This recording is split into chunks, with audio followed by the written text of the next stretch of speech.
24 heures après la réception d'une convocation venant de la cellule antiterroriste, le secrétaire général d'Amana Adiapikas reçoit le soutien du groupe parlementaire PPACI.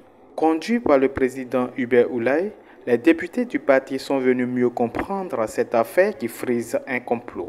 Nous avons rencontré le SG et nous avons voulu nous enquérir réellement de ce qui se passe.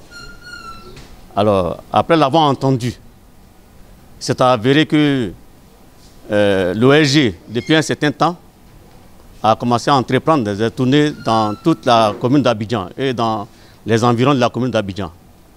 Et sur instruction du président, donc, c'est dans cet élan de tournée qu'il était, lorsqu'il apprend depuis avant-hier qu'il y a une convocation qui lui est adressée.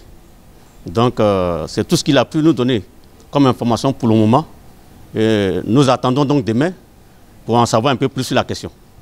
Alors que le parti est fortement engagé pour la réconciliation nationale, les députés s'étonnent de l'opportunité de cette convocation.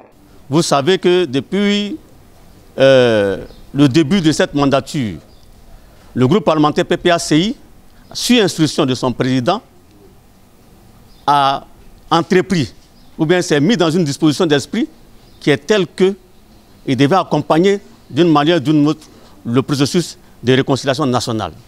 Et nous nous sommes inscrits là-dedans.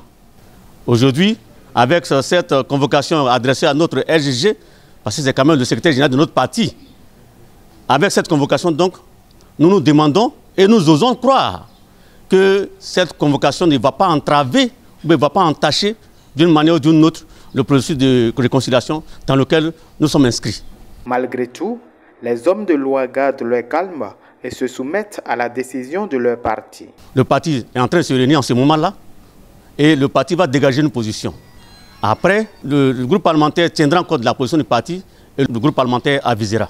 Cette convocation intervient au moment où le secrétaire général s'apprête à boucler une série de meetings le samedi 25 février à Yopougon. Il se rendra ce vendredi 24 février au 10e cabinet d'enquête, d'instruction et de lutte contre le terrorisme, 6 aux 2 plateaux.